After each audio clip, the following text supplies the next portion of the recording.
Hello, ladies and gents, and welcome back to another Sani Fireside chat. And in today's episode, we're of course going to be reviewing the Sani Sesh, the second Sani Sesh, which make sure to check out if you haven't done so, as well as look through the costs, break them down, and then also look at what Test cricket's all about, and also the current state of cricket as we speak. So, without further ado, let's get started. What can I say about the second Sani Sesh? It was an absolute spectacle.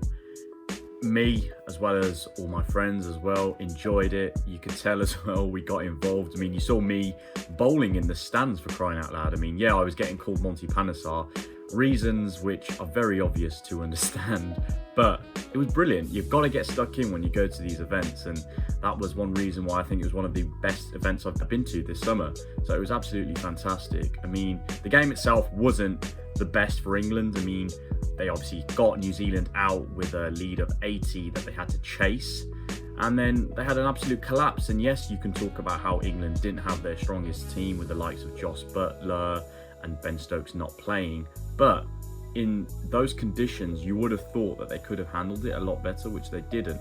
But listen, the best team won, and New Zealand currently, I would say, are the best Test team in the world. Yes, in spinner friendly conditions they might not have the best team, but if you take them to an Australia, a New Zealand where they obviously play, or an England, I think they'll do very well. So credit to New Zealand, they were the best team and they deserve to win on the day. But listen, regardless of what the result was, the sesh was fantastic. Everyone enjoyed themselves, and I can't wait to get to more cricket for sure. So in terms of costs for this Sani Sesh, they are as follows. As you can remember, there was a cheeky breakfast in the morning at Desco Lounge, which in a way could have been a bit bougie for some people, but it was a brilliant breakfast and it cost this much. We also got an Uber to the ground, as well as from the ground back home, and that cost this much. And in terms of the food, it cost me this much. Now you're thinking, why was it so cheap? And that's because I brought a packed lunch to the game, which we'll get onto a little bit later. And then finally, there was the cost of the ticket for the sesh itself, and that cost this much. So altogether, the sesh costs this much. Which, as you remember from the previous Fireside chat, if you take away the cost of the ticket, it's not that much, especially if you plan ahead. Now, speaking of planning, as you saw, the food and drink only cost me £4, and that's because I was a bit tactical and brought a packed lunch. If you want to, you can always get food at the cricket itself. It does sometimes be a bit pricey, so fish and chips, for example, cost about, I think it's £10.50 at Edgbaston. You can get a burger and chips, or if you're feeling a bit more spicy, then you can get some Indian food as well. So take your pick, but it can be pricey. But for me, I was cheeky, I was very shrewd, and I got a Tesco meal deal. I was happy with that. Some people, they might want to get food there, that's fine, but sometimes you have to plan ahead, and that's just me. So in terms of planning for this event, you need to make sure that you book tickets in advance. Now, as you see my Instagram page, you see me putting stories up of when certain tickets for certain events are going up for sale. So obviously make sure to follow my Instagram so you get the updated knowledge of when these tickets are up for sale. But with cricket in England, the matches for the England cricket team, that is, normally take place from about late April to about the end of August, start of September, because that's when the cricket season is. That's when this weather tends to be a lot better in England, and when you can plan for these games. So make sure to always check for tickets around January, February time when they start to go on sale, and always look at who England are playing in the summer during that time, because that will also help you go to these events. In terms of the event as well, I mean, I spoke in the last Fireside chat about taking somebody who knows the game. With cricket, yes, it's important to take somebody who knows the game, but also take people that you know you're going to have a good time with. So for example, I took my school friends who I've known for a very long time. They love the sesh, they love getting involved, they love the banter, they love the crack, whatever you want to call it, they love it, right? And it's always about getting involved. And you don't want to go with somebody who's going there to read a book, which some people are going to get onto my case about. But anyway, you know that you want to go there and enjoy the game. So go with people who are like-minded and are going to get involved. In terms of Test players for you guys to watch out for, historically, it has to be Sachin Tendulkar.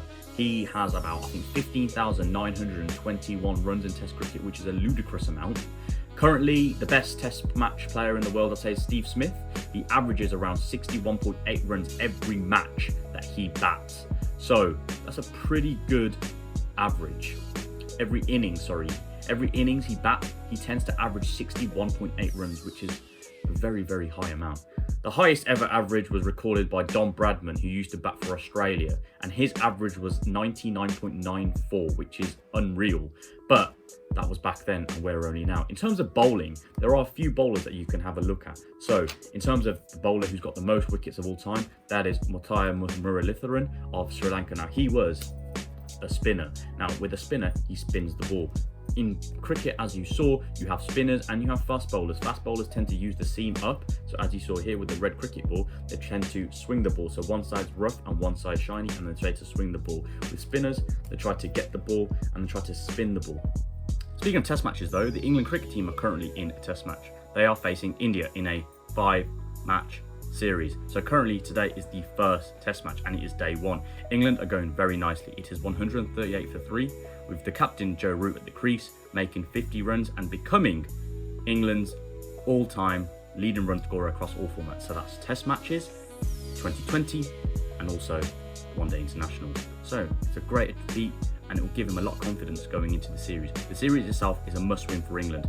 Having just lost 1-0 to New Zealand, they need to beat India and have confidence going into the biggest series of the year, and that is against Australia down under.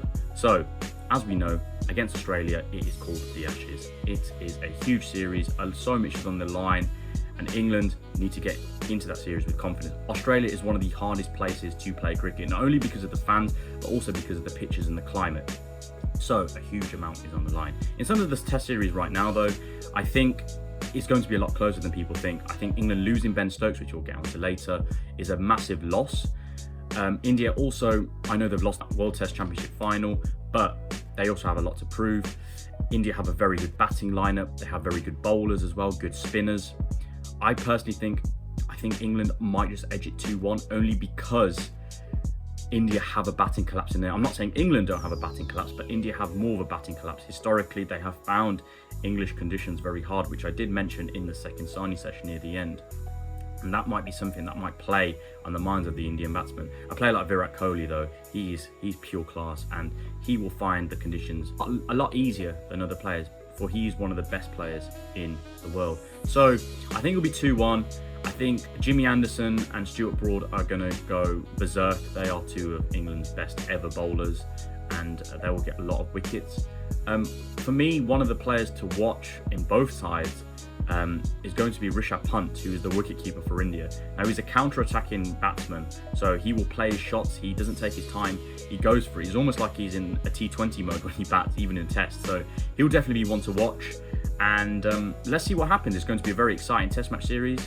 And let's see what happens. In terms of New Zealand, they are currently on a break. Their next series is against Bangladesh, but it's T20 because later this year there is the little old competition called the 2020 World Cup. So New Zealand want to be prepped for that, and that again will be a very, very interesting World Cup. So that's what's going on for those sides. But as always, guys, thank you very much for watching. I hope you took a lot from this fireside chat. There will be many more fireside chats coming through the year, but make sure to like, comment, share and subscribe. I hope you've enjoyed it. Thank you very much for watching, and until next time, peace.